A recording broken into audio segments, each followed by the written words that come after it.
Buffalo City has become the latest battleground in the ANC's internal war, as party councillors move to oust their own executive mayor, Princess Faku, through a shocking motion of no confidence. What was once a unified front is now a fractured power struggle spilling into public view. Councillors, once allies, are now adversaries, and the implications go far beyond local government. This is more than just a vote, it's a public unraveling of loyalty, discipline, and political survival.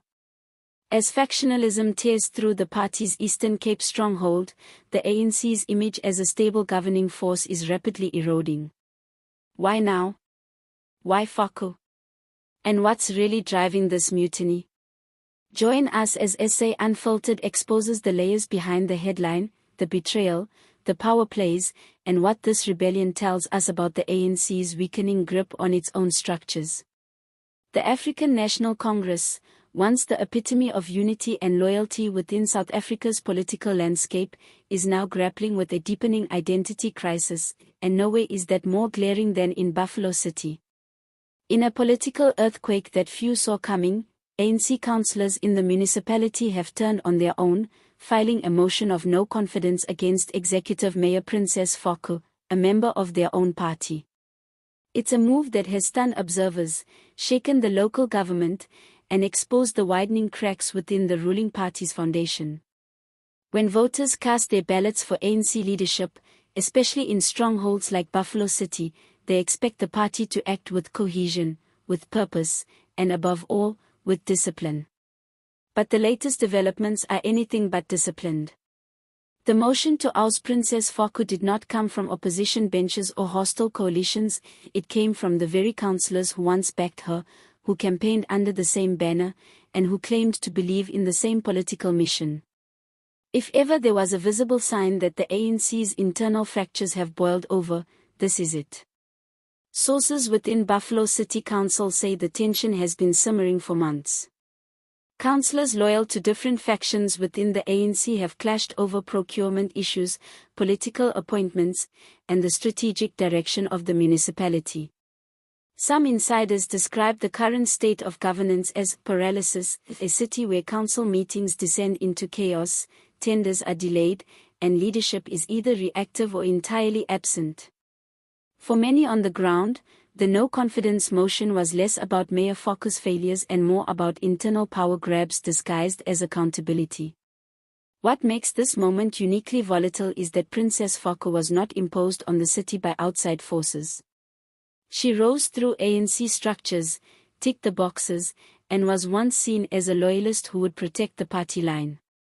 Her downfall, if the motion succeeds, will mark yet another chapter in the ANC's brutal pattern of eating its own. And if it can happen to her, it can happen to anyone. That's the warning now echoing through ANC branches across the Eastern Cape and beyond.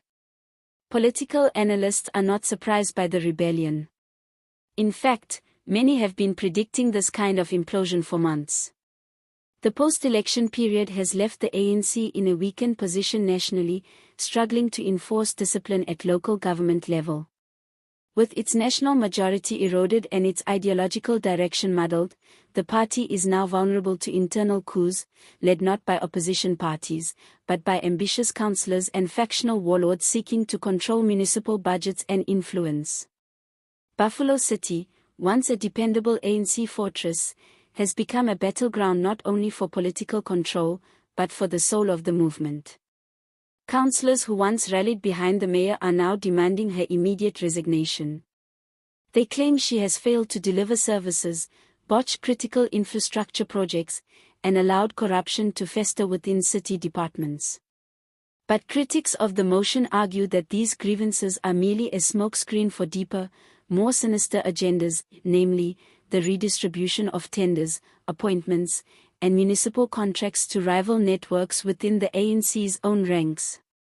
Residents, caught in the middle of this political bloodbath, are furious.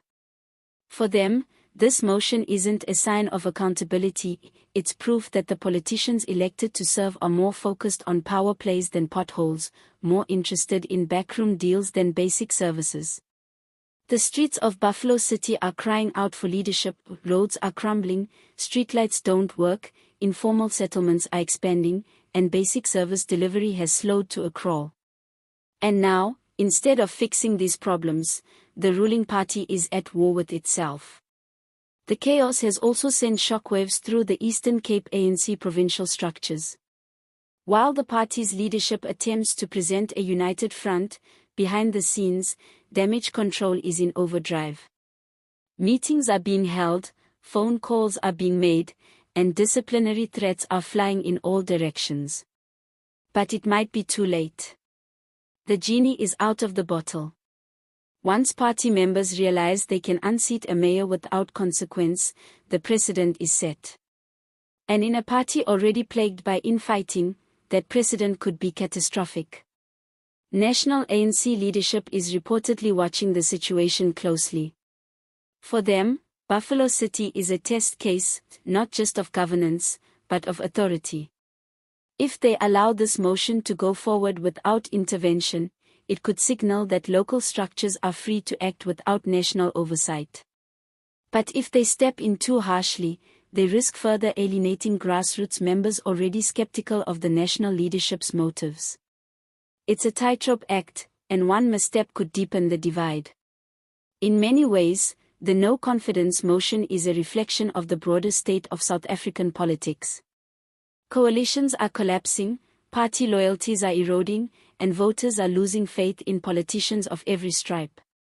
The ANC, which once prided itself on being the movement of the people, is now being torn apart by internal contradictions. And those contradictions are now spilling into city councils, provincial legislatures, and eventually, perhaps inevitably, into the national executive itself. Back in Buffalo City, the mayor remains defiant. Insiders say she is lobbying hard behind the scenes to block the motion and maintain her position. Her allies have accused the councillors behind the revolt of undermining service delivery and destabilizing governance for personal gain. But even if she survives this motion, the damage is done. Her authority has been compromised, her reputation bruised, and her ability to govern effectively diminished. For voters and residents, the entire saga is yet another reminder that democracy does not end at the ballot box. It must be defended daily, in council chambers, in communities, and in the public discourse. Politicians are elected to serve the people, not themselves. And when those politicians, even within the same party, turn on each other for power, it is the citizens who pay the price.